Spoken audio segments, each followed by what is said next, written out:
Armada Book 6 Chapter 1 The Daughter Part 2. Romita, change your name to Olives. From now on your name is Olive. Mampat said. Poolm added. Until Romita leaves. They all laugh. Maria appeared. Sir, I heard you decided to start tonight. Blair appeared. Andrew greeted her and said, that's the new plan. I guess we can compensate and the outcome would not change much. We have deployed 70% of the drones. The next batch would be for this planet just in case. The rest would be for the later ground cleanup. Blair added, we also heard your daughter is coming over Mampat. I guess you must be really excited, huh? Mampat smiled. Andrew laughed. And did you hear Romita's name is now Olive? Romita, change to Olive's form please. Romita changed to Olive. Now we can't get confused. They all laughed. Well, she would have to see our true form. If she is going through the hops, she'd see 8 alien species at least. They would be crowded with all the species around them. She would see all the prep going on, all the troops and medics deployed in the caves, and all our equipment. It could be a shock, Maria said. And that would be funny. Akinpat added. I agree, with the funny. Anyway, all the TPs are in place, and the TP operations people are getting prepared. We now have half of the cleanup troops and half of the refugee medic personnel in the caves. Blair said. Maria added.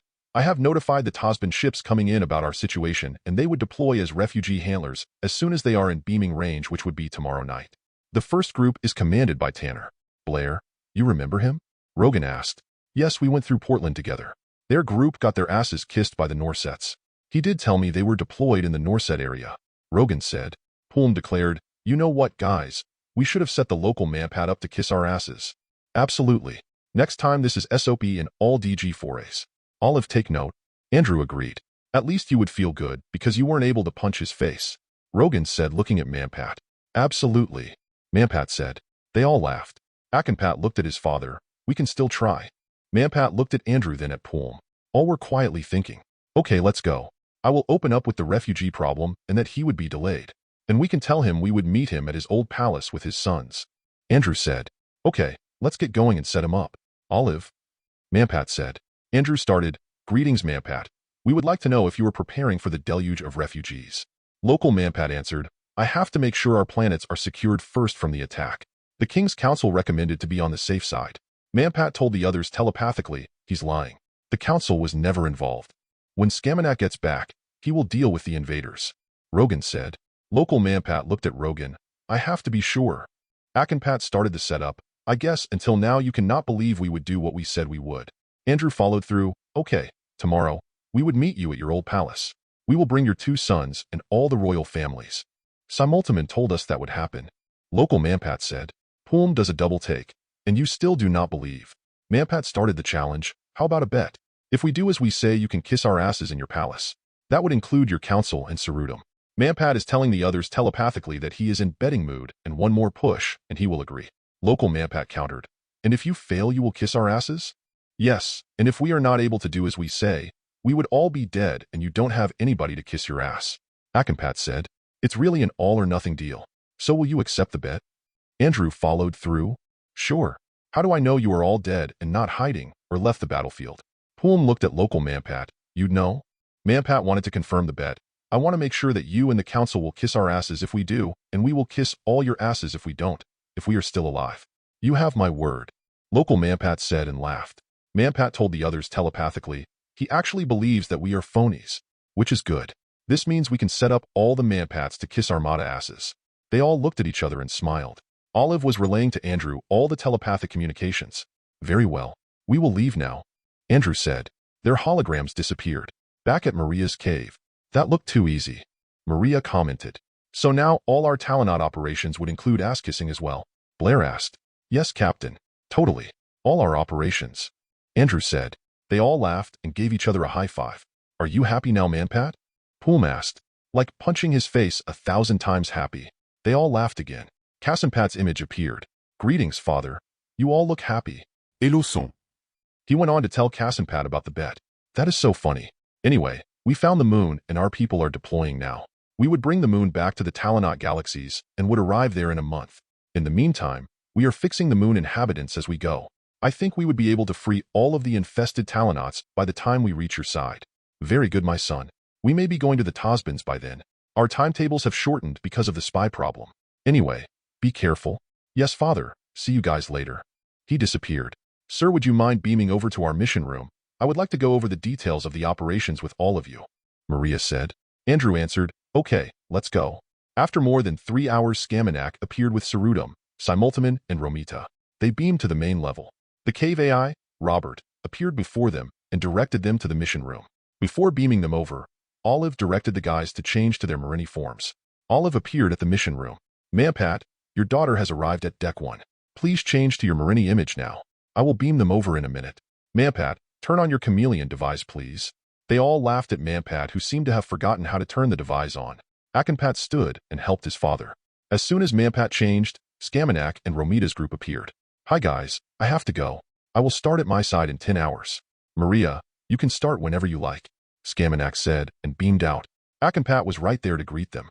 You are just in time to join our mission briefing for Maria and Blair. Please have a seat. He directed the 3 to 3 chairs on the furthest left side. Maria and Blair got their communications devices and turned them on. Maria started. Going forward, we would all be talking in Talonot for the benefit of our guests. Back to the mission, we can start earlier. We decided to start in 6 hours. Romita and Sarudum were amazed the aliens can talk in Talonot. I agree, Colonel, Andrew said. Blair stood. I want to discuss the refugee planet. Olive produced a detailed hologram of the 4 cities in 4 holograms. Nearest to Blair, she produced a hologram of the planet. Blair started. This planet has 4 large cities. 2 are here in this continent. This one, and the other 2 are on the other continent over here. We will use these 2 first, then the other 2 later as we go along. As the Colonel said, we will start in 6 hours. This will put us on the ground in 10. We start by removing the Dachuans of this city, then this one. In 3 hours, we estimate this task to be complete for the 2 cities. Then we start with the other 2, and will be finished in another 3 hours. Bombing will start as soon as we start beaming them out. There are 10 ships in orbit, and these will be incapacitated by the virus. Our drones are already in their hangar, or next to the hangar, opening waiting to engage if ever. We have put bombs in all their attack ships like these ships, so we can expect an absence of real engagement. Rogan asked, Blair, the commanders and crew of the 10 ships will also be beamed to the holding planet? That is correct, sir. Olive show the holding planet. Blair continues, this is really a moon of this big planet here, but it's fairly large to hold more than 100 million Dachuans. It does not have any living facilities, and we will use this as a bargaining chip for the Dachuan Council that we will also set up.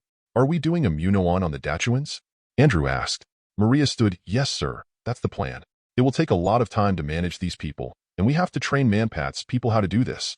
This will push our Tasman operations earlier, or will it? Mampat asked.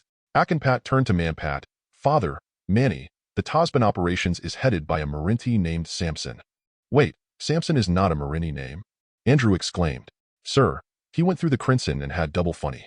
Word was he was never funny, and his men complained. So they talked to the Crimson to give him double the fun. Now all his commanders in the Tasman operations have Greek names.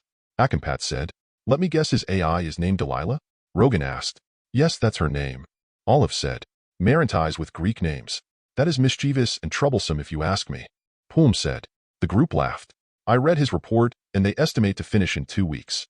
The Tasman Hop ships will be there in 3 days, so we can expect solid communications link by that time. Akinpat said. Maria answered, that is correct. I believe he used more than twice the people I had. If we finish earlier than planned, we have to adjust the timetable for a few days and tell Samson about it. Going back to our refugee cities. This is how the medic teams will deploy. Blair said. The 2 cities showed glowing lights. Blair continues, as you can see, the teams are not far from each other. The sugar boxes are at the center, and as you move out, the refugee class become more outpatient. The teams will expand like this to the outer part of the city while our drones are doing cleanup. The ground troops will establish perimeters around and move as the city operations expand. There are drones hanging around as monitors and to provide light. As in all our refugee operations, we would be administering nanobot shots and Talonot medicines to the refugees. We have tagged other alien forms like the Gribs, Lonins, Dougies, and so on, and we have their people come in and do refugee work to learn from the experience. How are the shifts going to be? Mampat asked. And what would be your role in this project? Romita asked. Maria answered, they are our bosses. Andrew is the leader of the Armada. They came over to have their asses kissed. The group laughed. I thought you will do all this by yourselves with one ship. Sarudum commented. You cannot free entire species if you work alone. Simultaman shouted at him. You are absolutely correct, Simi. That is why the Armada is composed of so many species. These operations alone involved more than 3 million people working in the background, in and out of 2 dimensions, quietly preparing things so when the time is right, the execution will be flawless. Maria and her group have been working for more than 3 months in the Dachuan galaxies, Samson about that much at the Tasman and Skamanak a little less. We all work very hard and try hard to make our work as perfect as we can. Andrew said. Mampat added, take Pulm here. He is a fleet commander in the Maccabee Galaxies, which is 40 BLY away from the Talonot Galaxies, and in a different dimension yet. Why does he do this? He gets paid a fleet commander's pay, but not much more. Some of the Talonots you see here were former slaves with creatures attached to them. They work very hard for the Armada. While everybody gets a little wage, nobody got in without really volunteering, and we had to turn down 10 times as much. Why? Nobody here works for gold or glory? Romita asked. Nobody except Rogan. Andrew answered, and they laughed. Rogan countered, my only purpose is to pester and conduct practical jokes on Andrew. That is my glory. They all laugh. So all dimensions would have a Manpat? Romita asked. Andrew looked at Manpat. Well, yes, you could say that. Would you be my father, Manpat? She held Manpat's arms. No. Romita kissed him. Once then twice then embraced him. Okay, yes. You are such a pushover father. And who are you? Akinpat or Kasimpat? Nobody. Romita embraced him and kissed him on the shoulders. It's okay. At least now I know why I feel this way, Akinpat. She hit Akinpat in the head. Akinpat hit her back. Stop that, Mampat said. So you all are not what you appear to be? Sarudam commented. Now you're getting it. Simi said. They all laughed. We do this so the prophecy will come true. Andrew said. Simultaman looked at Andrew. It will always come true as predicted however you do them, Andrew. For example, you did not intend to meet Mampat at the old palace at first. Now you will. How do you think this came about? Because one little event triggered it. He looked at Blair. Blair looked back and, the ass-kissing. Simultaman continued, the ass-kissing was not predicted, but it triggered you to meet Mampat at his palace. What ass-kissing? Romita asked. Rogan started. At the palace, Mampat and his council, and all the Talonots will kneel and bow before all of us. They will thank us and honor us as they would honor their ancestors. Then we will demand they honor the bet he entered, which was to kiss our asses if we did what we promised. And Sarudam, Mampat included you but not Simultaman and Romita. So that was what that was all about. Romita said. Mampat added, it's a penalty for laughing at us and making us look stupid and crazy. And you will do this in other dimensions? Romita asked. Yes, but in some cases, our Sarudam will take our place. Mampat said. How about your Romita, father? She died in our war with the Datuans. Romita embraced him and said, I am so sorry, father. Nothing to be sorry about. That is why it is very important to keep you alive. You will be a key leader in the Armada of this dimension. They reached the mess hall area and Akinpat introduced his sister to bluffing meat and ice cream. After the meal, they retired to awaken for the start of operations. Sarudam decided to return to Mampat to arrange the refugee work and to lead Mampat to the old palace. After several minutes, they found themselves at Maria's command center where they see more than 4 dozen floating holos of various sizes. Olive was there standing among them. Operations will start on your order, Maria. All our people are on standby and ready to deploy. Robert started. Blair, are we good? Maria asked and Blair nodded. The TPs are warmed up. Blair said. Robert, you can go ahead. Follow the beaming schedule, Maria said. Romita could see inside the Datuan ships and realized several holograms show several Datuan ships. She saw Datuans disappear. Akinpat turned to Romita. That's the holding planet, those 4 holograms on the right. See, the Datuans are dropped from the air. Maria added, Sir, we have revised the beaming schedule as you suggested, sir. We start outside going in, but we beam from all the ships, then going from their commanders first down to the lowest ranking crew last. All the 20,000 Datuan ships will be empty in 2 hours. Half of our TPs are assigned to, and have started to remove Datuans from the holding planet starting with City 1. Those are our troops in the ships?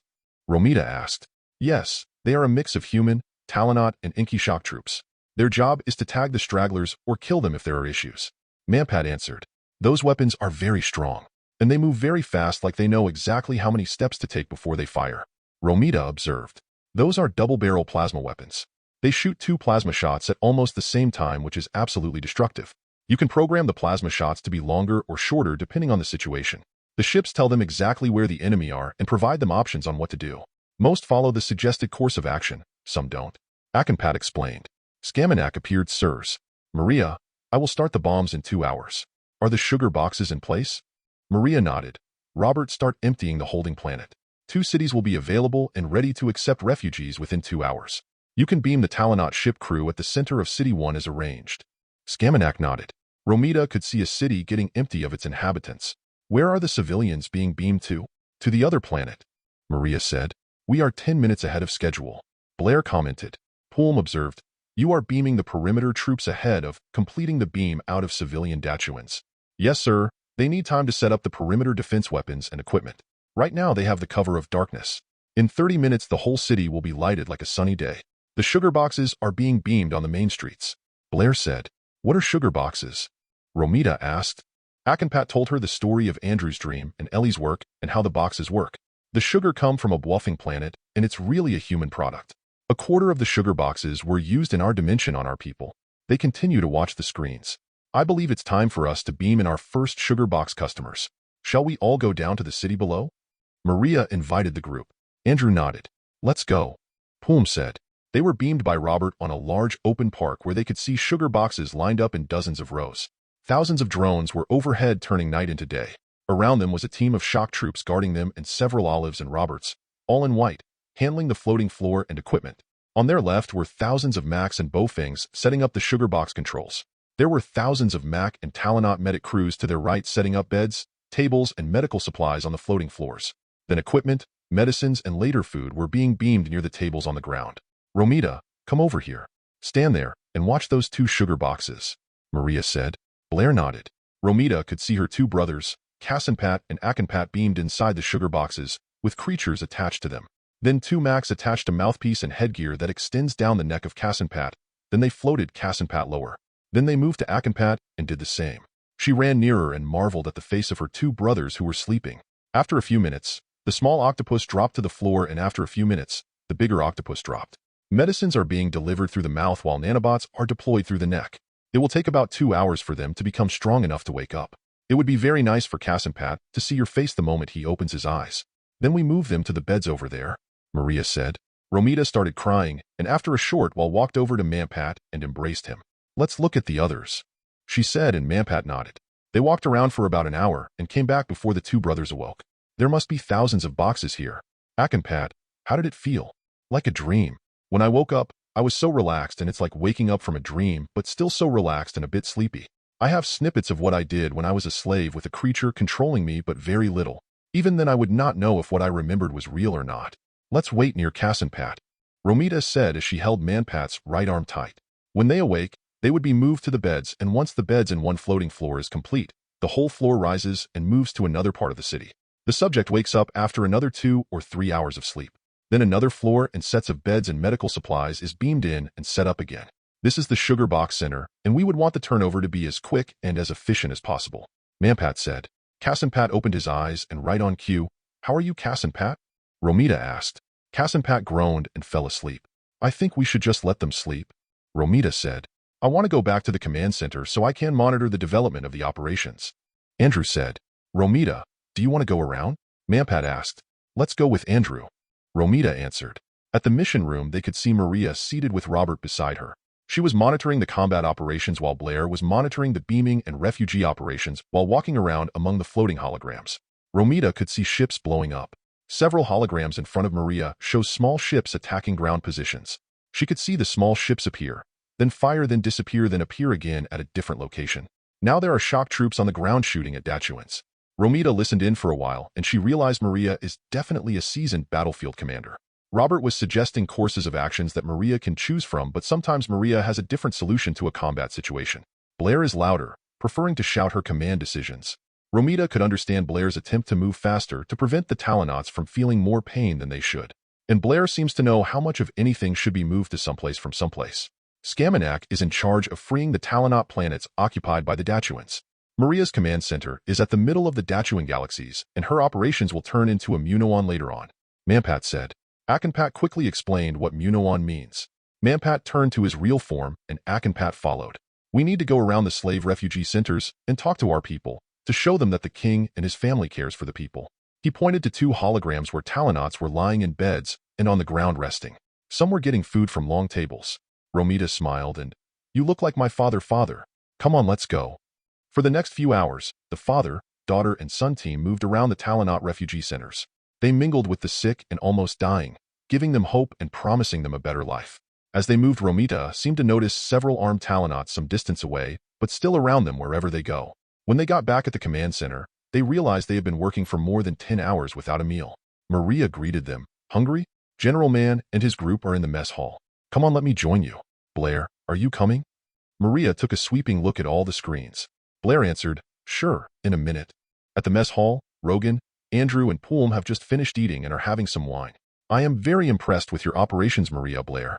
You were conducting a war, refugee, and sugar box operations at the same time and in very large numbers. I realize that you and your people absolutely care about the refugees. You all work hard to ease their pain and suffering. Romita said, thank you, Romita. That is so kind of you. But you only see what's half of it. Skamanak is doing the other half. He has a lot more ground troops and almost the same number of refugees. Maria said, and I see all the other alien groups are working so efficiently, like they have done this before. Romita said, yes, they have, several times. This is what we do. Blair said, when are we meeting Mampat at the palace? Andrew asked, I think in 20 hours. I checked with Skamanak and he said Mampat and Sarudam are assembling the ships. If they leave now, they will be at the palace in 20 hours, assuming they go around the planet to look around. Mampat answered, Maria, Blair, who will sub when you take a break? Rogan asked, Captain Rimas, a human, and Commander Joam, a Norset, have taken over the operations. We have been on point for more than 12 hours, and this is our first meal. Blair and I will take an 8-hour break, then we take over again. Where's Simultaman? Akinpat asked. Sleeping. He had a losing battle with 4 bottles of brandy. Rogan answered. They all laugh. We need to go and look at the Talonot planets. Skamanak made the old capital planet the main refugee center for the sugar boxes. Then we'll meet Mampat at the palace in about 20 hours. Andrew said, the TPs are not busy now, so you can reach Skamanak in less than 20 minutes. Maria said, it's unbelievable that you ended the war already. Romita said, the hard part begins right after. Besides bringing the refugees back to health, you must rebuild their lives and your society. Then the pain of the spies and their accomplices. Then you have to form the Armada to help us with the work, starting with the Tasbans. Poolm said, not to mention replacing the Tasban royalty with Talonot operatives. Rogan said, I cannot imagine there would be any Talonot who would want to become the leaders of our enemies, to manage them and help them with their society. Romita commented, I sent Akinpat to become the Tasban Emperor and Kasanpat as his first hand. They managed the Tasbans for more than a year and staged a dramatic ending. Mampat said, you did that, father? Is it unbelievable? No. I guess that would probably happen here also. That, my dear Romita, is why you are a great species. Rogan declared. Mampat smiled and nodded at Rogan. After an hour, they found themselves at the old capital planet, and Skamanak was there to show them around the main refugee base. After working with the refugees for several hours, they retired at the Kligo ship. Romita, a GX Talonot uniform is on the desk for your use. This disc is your body armor, and you wear this underneath your regular GX-1 Talonot uniform. This bigger disc is your outer uniform that you can deploy into any uniform or image you like. Olive said, and assumed the form of a Talonot, actually Romita the AI, and showed her how to deploy the body armor and the various uniforms or shapes the outer uniform can change into. You can freshen up and meet the group at the bridge. Romita got up and looked at the uniform. She has seen this worn by the Talonots and by Akinpat underneath his uniform. Romita found the group with Simultaman at the bridge. Nice uniform. Akinpat greeted. Romita bumped him. Akinpat overreacted and fell. The body armor clings to your body very tightly. But it's okay, Romita said, and moved to hug her father and kiss him. The uniform adapts to you, and you will feel comfortable in a few minutes. Akinpat said, Romita, would you like to go to our Crimson so you can get the Armada intel and become telepathic like us? You will also have a communications implant so you can talk to our ships and to others at great distances. Sure, father. How about you, Simultaman? I go in also. Come on. Mampat nodded to Olive, and the two disappeared. Skamanak started. Almost all the ship crew with creatures on them have gone through the sugar boxes. We are transporting the able slaves out to the surrounding Talonot planets to ease the population in the city. It does look so crowded. Rogan observed. Olive, do you have the spies ready? Andrew asked. They are all in time boxes and have all been mind-read. How about the Emperor and his top commanders? Mampat asked Olive. They will be beamed to the palace on Andrew's hand signal. Olive, when we appear, can you produce some light and wind? Rogan asked. Sure. Maria and Blair will be here in 2 hours. The brothers and Sarudam's family will be beamed near them at the palace. The other royals will be beamed on the side of the palace. Wait, who will be at scene first? Andrew asked. Rogan answered, you, Romita, and Simultaman. Then we will appear. Look, you can do the talking and hand gesture. We do the light and wind. Okay, I guess that's fair. Samson and another Marinti appeared. Greetings, bosses. I'm Commander Samson, and this is Commander Atlas. Andrew laughed. Okay, Sam. Why are you here? Sir, we deserve to get our asses kissed also. We did work really hard with Maria, Blair, and Skamanak. Okay, fine. I guess 2 more asses won't matter too much, Mampat said, and they all laughed. Then Captain Remus and Commander Joam appeared. Greetings, bosses. Can you make room for 2 more? Remus said. They all laugh again. I assume your assistants have taken over your jobs? Andrew asked. Sir, we have 8 commanders on point right now, Remus said. Boss, I have less than 1,000 people at my command center, and all are in relaxed state, quietly monitoring the slaves and Tasbans. Once we transfer the refugee operations to the locals, we give our people a week or 2 of rest, then deploy them at the Tasban arena, Samson said. Skamanak appeared. My people are telling me that Manpat's group will arrive at the palace 2 hours ahead of schedule. I will tell Maria to hurry up. Larry appeared. Manpat, your wife and Sarudam wants to DG in.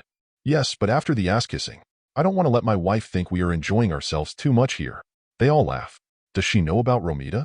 I believe that is the reason why she's coming over, Larry said. Maria and Blair beamed in. That was quick. Rogan said. Sir, we wouldn't miss this for the world, Maria said. Would you like some refreshments? Olive asked, and a table with ice cream, wines, juices, and water appeared. Olive, get a bottle of brandy and some glasses, Andrew said. Akinpat, who will stay behind and form the armada? Mampat asked. Father, Captain Tanner and Commander Joam and their people. Skamanak will train the Talonauts for refugee work, while Samson will help in the Tasban, switch with the local Akinpat as the Emperor. Maria, Remus, and Blair will train Romita, local Kasimpat, and Sarudam. And with 5,000 Tasban ships, 10 million Talonauts, and the rest of Samson's people will fly over to the Max to get their armada ships the Max made. Along the way they deploy the Tasban ships as hops, and the will connect to the line Kasimpat created. By the time they arrive, the Max shall have made 9 ships. Then they will deal with the Norsets and Bowfings, then work their way toward the Intkis and Marantais, then the humans. That's a pretty long journey, Rogan commented. A very exciting journey, sir. Maria added. I feel so excited for your group, Maria, Andrew said. We just hope that we could be as funny and dramatic as you, sir, Blair said. They all laughed. The group then talked about the journey and what to expect for more than an hour, even after Romita and Simultaman got out of the Crimson. Akinpat briefed the 2 on what they were talking about. The 2 preferred to listen and sit their new feelings out. Olive announced, Andrew, it's time. Romita, Simi, we will go down and meet the king, Andrew said. Olive beamed them to the old palace throne room. Andrew has seen this before, and he just stood there, right in the middle in front of the throne. Romita and Simultaman moved down and walked towards the main throne room doors. Midway, Olive beamed the 2 brothers and Sarudam's family in front of Romita. Seeing her 2 brothers, she ran to embrace them. Then they saw the large main doors open and local Mampat and Sarudam walked in. Behind them Sablin, the queen, then a group of council members, then the palace guards and top commanders. Seeing his 2 sons, local Mampat and Sablin ran to embrace them. Sarudam's family ran towards Sarudam.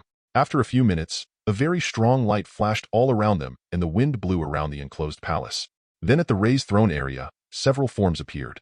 Then the royal families appeared at the left side of local Mampat. Local Mampat's group approached the throne and stopped at the middle of the hall. Then upon a signal local Mampat kneeled and everyone followed. Romita and Simultaman kneeled too. We express our gratitude and proclaim to the world that we will honor you as we would honor our ancestors, my father and his father before him. Thank you, local Mampat declared. Andrew, as if on cue, gestured, Mampat, don't kneel, please stand. He said loudly with some dramatics. Rogan and the group were smiling. Local Mampat stood and, we laughed at you and did not believe even if we said we did. That's okay, Mampat, we don't mind. But there is something else you need to do, Mampat said. Local Mampat surprised, what? You have a very short memory, Mampat. Olive, replay the scene, please, Rogan said. Olive played the scene where Mampat gave his word on the bet. But that was a joke. You don't expect me and the others to kiss your asses. Local Mampat said. How then can we believe that you will honor your word, that you will honor our one request, that you will honor us as you would honor your ancestors? Andrew challenged local Mampat. Good logic, Poom said, and Roden nodded in agreement. With so much grumbling, Mampat organized his council, including Sarudam, to line up and kiss the armada asses. I will so much enjoy this, Mampat said, and Andrew smiled. After an hour the ass-kissing was done, and Larry opened a DG window. 2 figures appeared, and when the smoke cleared they saw Sablin and Sarudam appear. Romita saw her and ran to embrace her.